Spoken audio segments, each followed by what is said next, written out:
Good morning to one and all present here. Today, we are going to have a panel discussion on behalf of Periyar Ambedkar Study Circle America.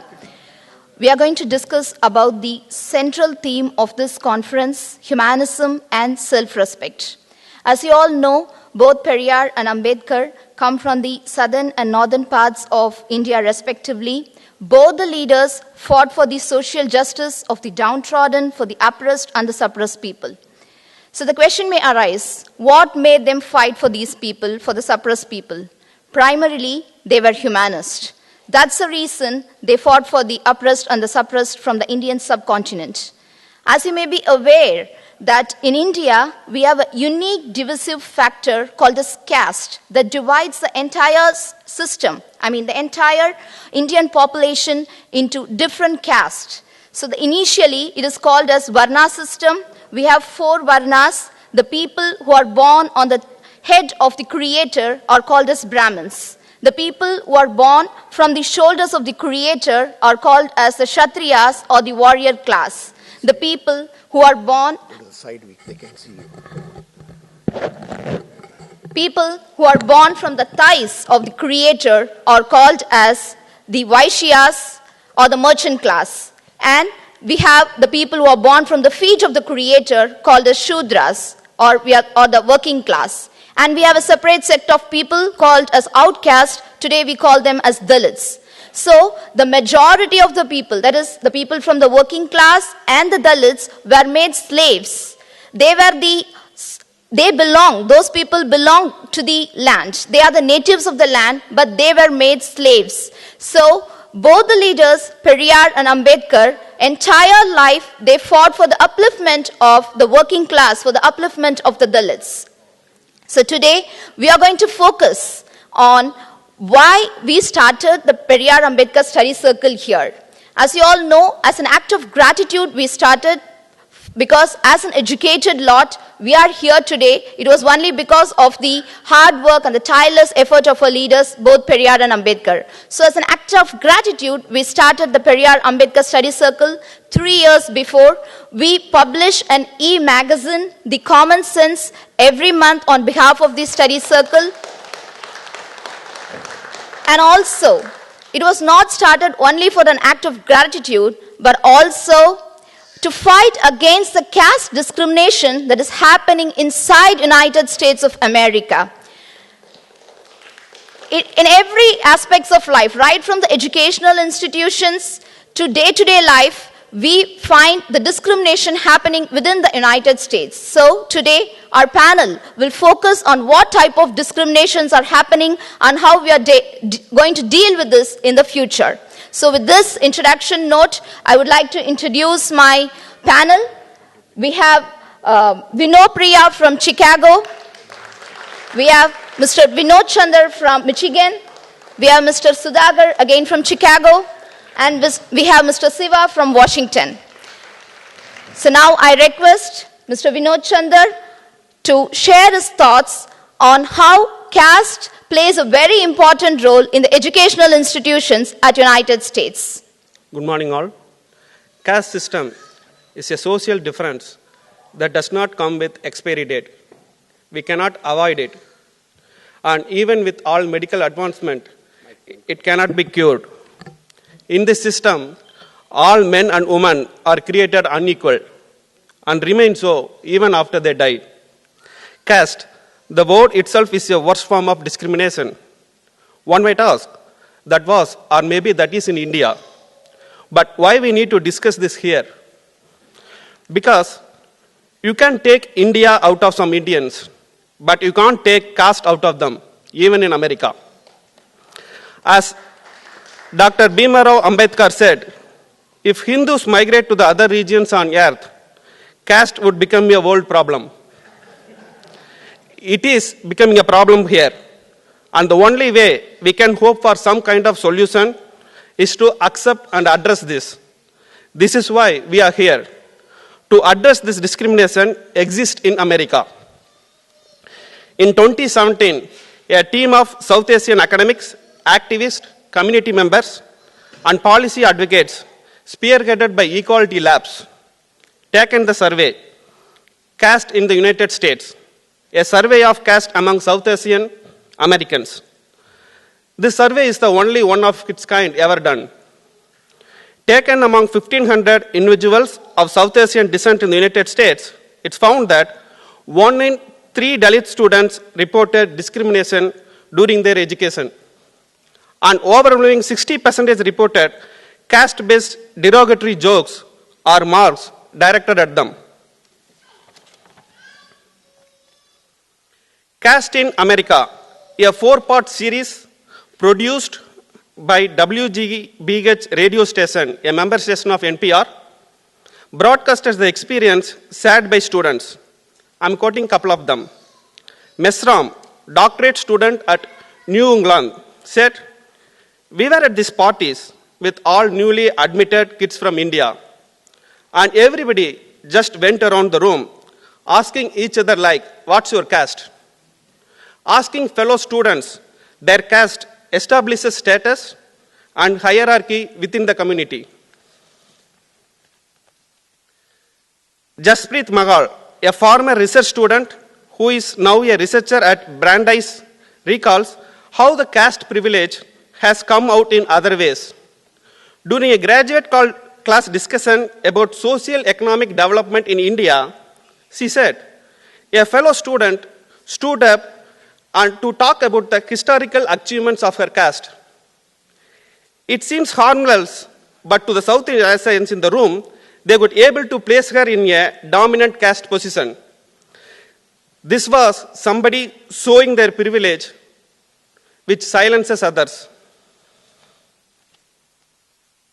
Brandeis officials have been taking a close look at this kind of stories. The university, founded as an academic haven for Jewish students who faced anti-Semitism at other schools, has strict prohibitions against racism, gender inequality, homophobia, and among other behaviors. Caste bias is not one of them. Soon, Brandeis will become a rare American university to ban caste discrimination. In addition to Brandeis, Harvard University and the University of California, Berkeley, are also exploring caste issues on their campuses. We request and hope all universities will join hands to ban caste discrimination on campus. Thank you all for this opportunity. Thank you. Thank you, Vinod. You shared a lot of thoughts about how the discrimination is happening within the educational institutions. I would like to add a point to it. You must have heard about the California textbook issue that happened a few years back, where the Hindu fundamentalist group were trying to remove the word Dalit and caste from the social studies textbook. And many secular organizations joined hands together and we fought against the Hindu fundamentalist group. So that's how we want to stress on the point that how the Hindu fundamentalist group are so influential here. They try to influence even the basic primary textbook here. Thank you, Vinod. With that, I request Mr. Sudhagar from Chicago to address on the topic, why the perceptions about Indians needs a change. Good morning, everyone. I think I'm also nervous like my fellow panelists. Vanakkam. When I say vanakkam, I mean it. There used to be days when you greet someone, there was a discrimination in it. It is the self-respect movement that made sure even when you greet someone, there should be some equality. So again I say vanakkam, which means a lot.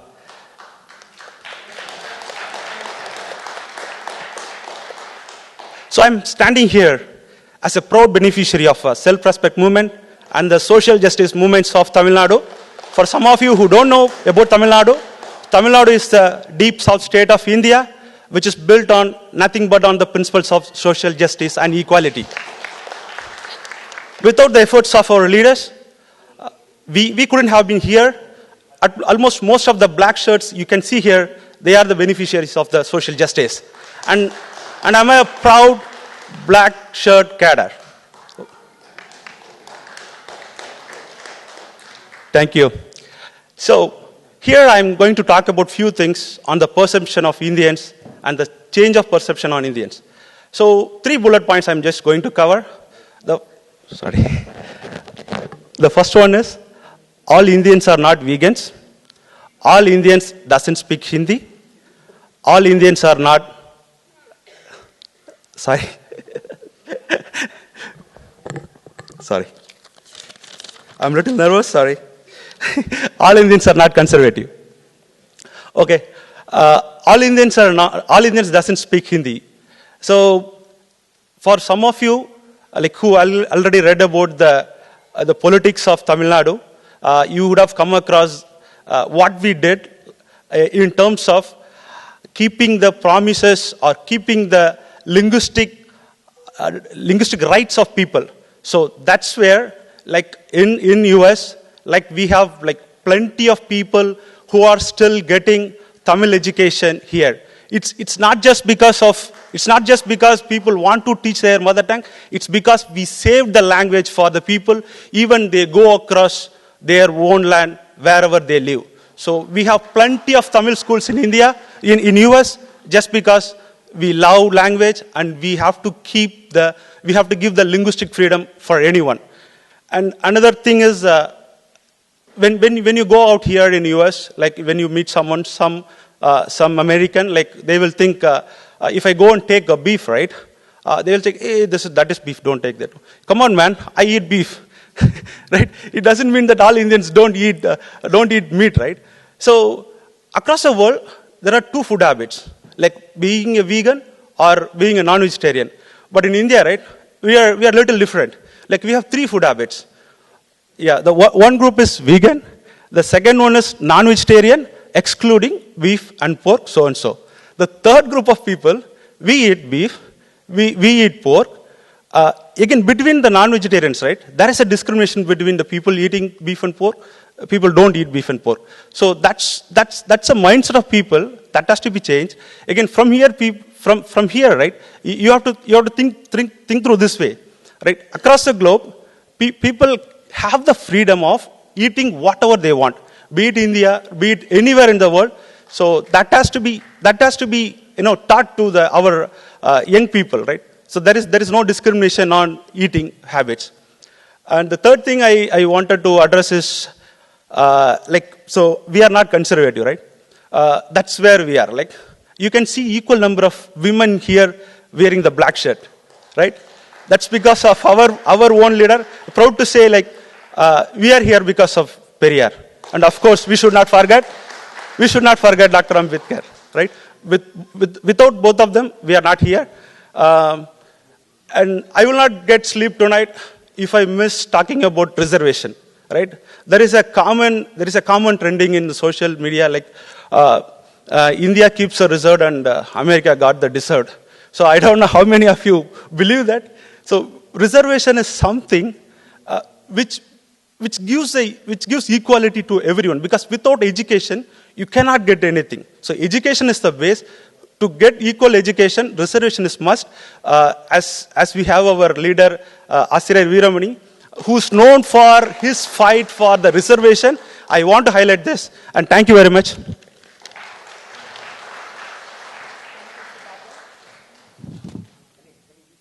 Thank you, Sudhagar.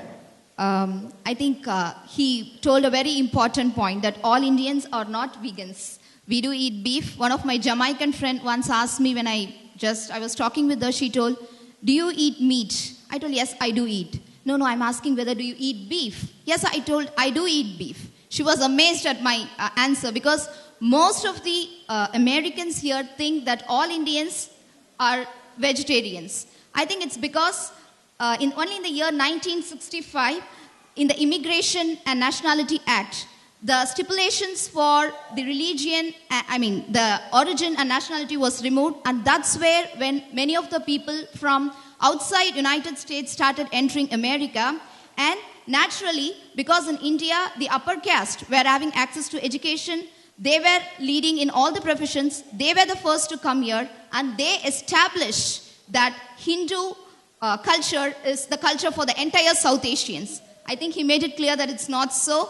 We are a multicultural and multilinguistic, and we belong to different faiths too. Thank you. Now I request Ms. Vinopriya from Chicago to share her thoughts on the topic Caste in Indian language-based organization at United States. Thank you, Kanimari. Good morning, everybody. It's a great honor and pleasure to have this opportunity to share my thoughts on the topic this historical day. Most of the time, a particular day is marked in history after a few years or few centuries. But today, for sure, we know this is going to be a significant day in history for centuries. I come from a very conventional middle-class family. During my childhood, I used to go to a nearby temple with my mom. I still remember my childhood. When I entered the premise, after a few steps, my mom used to hold my hand and just pull me to the side. That non-verbal communication clearly states that's my limit within the temple. I am not allowed to enter. There is no communication. That non-verbal communication made me clear for many years that's where I belong. After years of education, job, and even after coming to the United States of America, the land of the free and the home of the brave, we still have our own places to stand. We stay within our limits, the set up limits, and we rejoice that we live in harmony here, which is not true. I really want to bring up just two main points. One is caste is considered as identity, which should not be agreed. So the common question I always face with my friends is, you group together based on a language. You say you speak Tamil and you form a community. Why can't I have a sub-community inside being a Tamil that I form a caste group and be there? What's the problem in that? So the biggest problem is when I say I speak Tamil and be in a community, I also allow another person speaking a Chinese or Korean stand next to me, just parallelly. But when I say I belong to caste B in the system, I agree that someone is above me in class A and someone is below me caste C, which is totally a discrimination. So caste is in itself is a discriminative graded inequality system. So it should be abolished any forms all over the world. It doesn't belong. It doesn't belong to humans. Sorry guys, no, we are not going to accept it as an identity. The second thing I want to specify is diversity. We have here so many organizations based on language, nationality, but in such organizations, even in United States, do we have diversity? Many people say, yes, I agree, only during the membership. Everybody is invited to be part of this community during the membership. But when we go inside, are we given our choices to make the decision making in organizational structure? No. The truth is no. And also I just want to give a very good example of beginning this group, Periyar Ambedkar Study Circle. This was started 2 years back on such an incident, like a writer, a scholar, Tamil writer, he was denied access to be part of an event even by the own community people. Can you believe that? They're not like the Korean people or the Chinese people didn't block him. The very own Tamil community people just blocked him because he belonged to a different ideology. And all the time, we must have heard this word, majority of the people. We don't want to hurt the feeling of majority of the people. Majority of the people. Okay? Guys, if you have to consider majority all the time, you know what? Wright brothers were against the majority. And if they were not against, if we didn't agree Wright brothers, we would not been here in this position. So I just want to, and moreover, many times we are like conscious ignorance we do. So if you are neutral in situation of injustice, you have chosen the side of oppressor. Silent is consent. Now I want to go back to my old story. After years, I asked my mom, like, why do I have to stay in my limit in the temple premise? And who set the limits? You know what? I hear a story. They will say a devotee who was not allowed to enter the temple, but still, irrespective of that, he was true and still devoted to the God. So the God himself came out and just did the blessing. That's the story I hear from everyone. But you know what? After reading Periyar, now I tell them back a story. No. That cannot be the true story. If he is the true Almighty, he will be breaking all the restrictions and he will be bringing the people back in, not coming out. So whoever is breaking all such stupid restrictions, I'm sorry for that, all the restrictions, they have to be considered as the great Almighty. So, this is the story Thandai Periyar taught us how to just give back when old stories like try to capture us. The consequence of old stories are it breaks our dignity. It finds differences and make humanity. Stories of Periyar, Ambedkar or any other humanist repair that broken dignity. Such stories should be used to empower and humanize. Thank you everyone.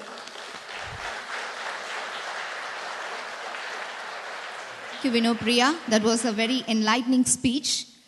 I would like to add on to her. At America, United States of America, I see the caste discrimination happen not only in the regional-based organizations. It happens even in the places of worship.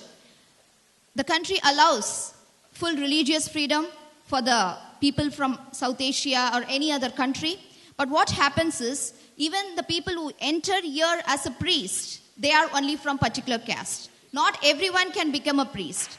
When I told this to one of my friend, he told, why you see the Jewish people, they have a particular religious symbol. Why can't the priest, only the priest from a particular community become a priest and they could have a white thread? What's the problem? I told, if you're born a Jew, everyone have the rights to wear the religious symbol. But whether I like it or not, you call me Hindu. But I'm not allowed to touch the idol of the God. They say the God will become impure. You're an untouchable. So the discrimination starts at United States, even from the place of worship. That's what continues to all the organizations that is operating here from India. I think we have to make restrictions even there. So now I request Mr. Siva from Washington to share his thoughts why we need Periyar and Ambedkar at United States. Vanakkam and good afternoon. My heart is full, so words are few. And not only that, they allocated me for only 3 minutes. So to be honest, I didn't prepare a lot, but I want to share what's going on in America. And whenever time permits, to go ahead and see the YouTube back in Tamil Nadu, why Periyar and Ambedkar needed still in our society. Just to replace the word Tamil Nadu as well as in India, the same philosophies applicable in America too. Let me share 3 or 4 incidents. Then you'll understand why Ambedkar and Periyar needed for not only in America, in every land. Say, for example, a few months back, in Indian community, they celebrated Vinaya Chaturthi. You know what's going on in America? So lot of people, they all came from Tamil Nadu. You should know what's going on in America. Same Vinaya Chaturthi, they're celebrating, what are they celebrating in Tamil Nadu, they want to celebrate in America. Tell me honestly, why we came to America? We came to America for a greater purpose, to educate ourselves for higher education or professional life, right? That's perfectly fine. We brought great philosophies from Periyar, Anna and Kalaignar, agree. But miserably failed. Unfortunately or fortunately, back in India, Modi government, here Trump government. The combination is going so good. You will understand this, what's going on here. The Vinaya Chaturthi, they celebrated Vinayaka, big puja, that's perfectly fine, that individual liberty. You know what they did? Back in Tamil Nadu, they diluted all the Vinayas in Marina Beach, right? In the same way they did in New Jersey Sea. This is a big news in America. It's a very, very, very big news in America. Tell me honestly, do you think that the American will love that? They'll simply hate us, number one. Number two, Holi festival. Holi festival is a pure Hindutva RSS festival, right? Back in India. They are celebrating in America too. So all Americans, they are not really happy with that. And not only already in the Trump era, they all hate immigrants. But still we celebrate Holi, celebrate Vinaya Chaturthi, and the last but not least, Deepavali. Deepavali function, that's perfectly fine. You can celebrate in your house. You know what's going on in all IT industries? They celebrate Deepavali in the office. You won't believe it. Please don't mistake me. You won't believe it. They celebrate Deepavali in the whole. They wear a kakra choli, they wear a sari, they wear a chudidar, they wear so many things. They celebrate Deepavali. They celebrate Onam festival at work. See, Americans are very polite. They are all very, very, very friendly. But bottom line, they won't like us. So why I'm trying to say this? Why Ambedkar and Periyar needed in our land too? Would you agree? And not only that, Few minutes back, Dr. Kumaresan, he clearly informed us exactly how Martin Luther King and Periyar go hand in hand. So in the same way, we brought so many things from India, but unfortunately we didn't convey the same message to our kids. So when we compare the studies like American literature, like Martin Luther King and Periyar, and not only that, George Washington, and so many legends in America, whatever they did it, we have the same in Tamil Nadu. Periyar did, Anna did, and Kalaignar did. That's why we need Periyar, we need Ambedkar in this land also. And the last but not least, very important statistics I have to share with you. It's very, very important. Like Kanimoli said few minutes back, back in California, they're trying to implement very, very wrong stories in textbook. 15 years back, I honestly say that Tamil Changam and FETNA and other organization fought for that. They removed that important lines from the textbook. You know what happened today? 3 years back they won. They won, they went to the court, they went to so many people. So slowly, they are implementing all the Hindu non-things in textbook for our culture too. The kids wanted to know, no, absolutely not. That's why I said we need a Periyar, we need Ambedkar for this land also. The last but not least, very, very important. You know what? 30, 40, 50 years back, Periyar fought for the women's freedom, right? You know Hillary's biography? In America, we always say this is a free country. We always say this is one of the free country, we have freedom to die. But Hillary got an amazing profile. She didn't come simply because she's a woman. Mark my word. The America is not yet ready for women president. I wish Elizabeth Warren is coming up. Things may change. She may come back. So this is the right time we have to fight for Ambedkar and Periyar needed not only in America, every land. Thank you very much. Thank you very much.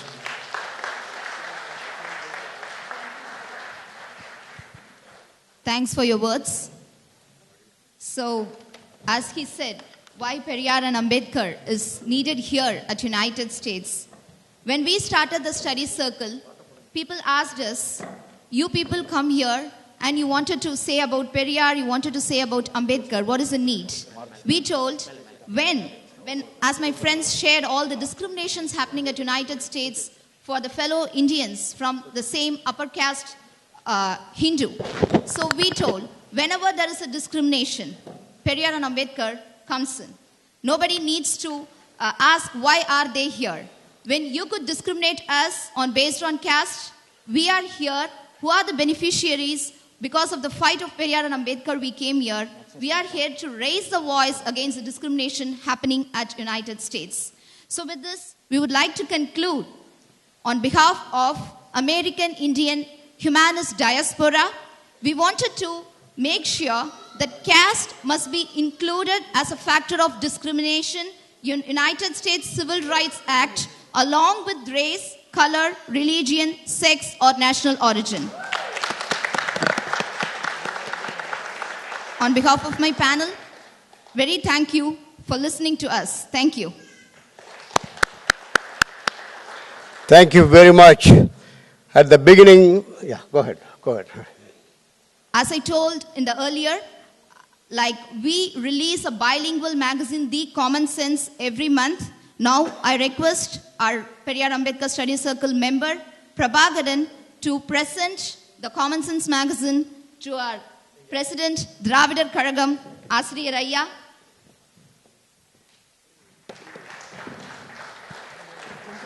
போங்க சுபாஷ் முன்னாடி போங்க எல்லாரும்.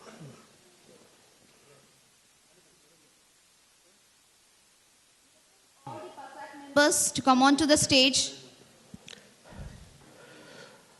When I started this conference this morning, I told you a dream come true. The next generation has taken over in the United States to bring Periyar and Ambedkar to the land of opportunity with reason. Now the land of opportunity will become a land of reason and humanism will be the story of the day, and that is the day we are expecting. Thank you all very much. I request Dr. Veeramani to say a few words, please.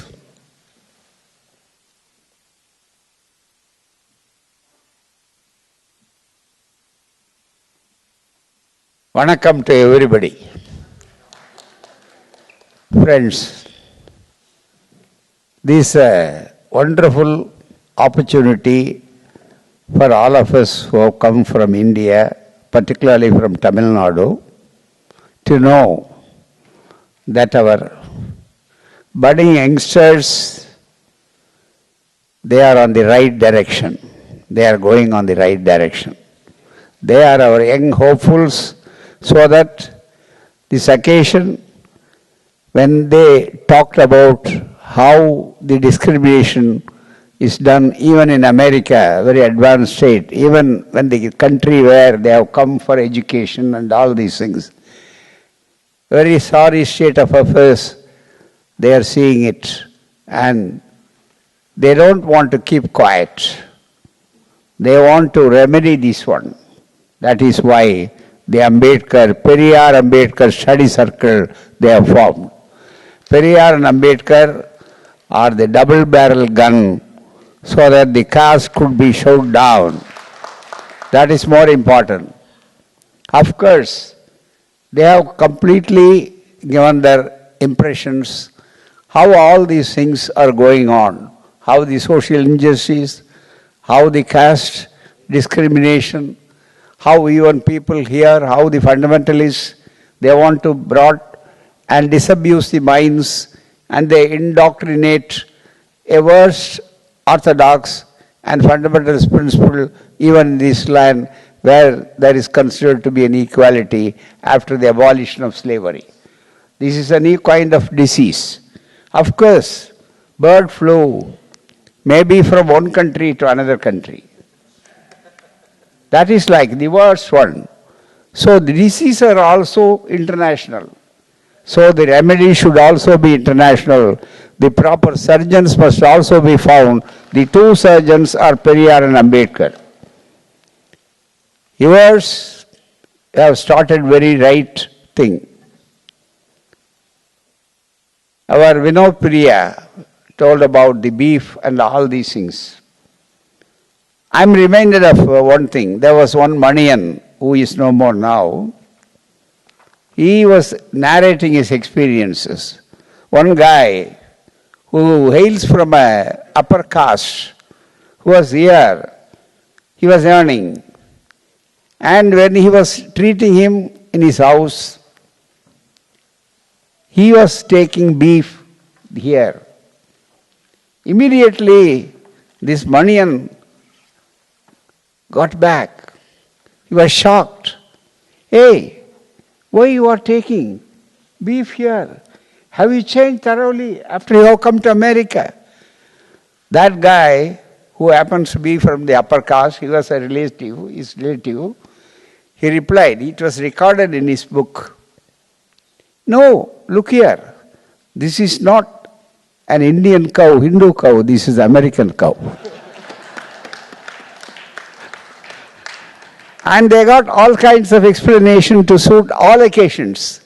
That is why, if you want to pinpoint this one, they will have the knack of adaptability. But they won't allow others to have that knack of adaptability.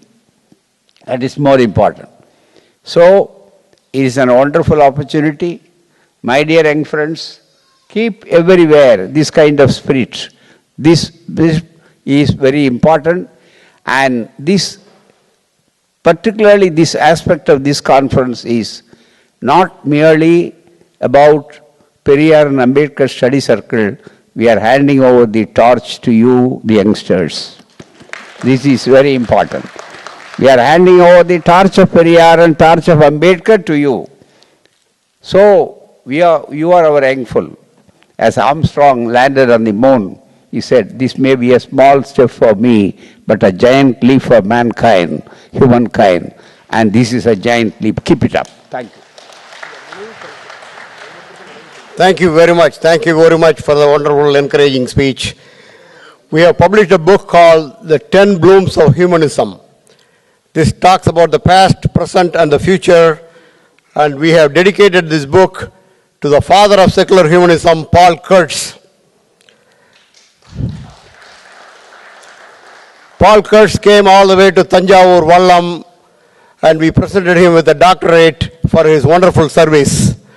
Please buy this book, and we are presenting each one of these youngsters with this book, 10 Blooms of Humanism,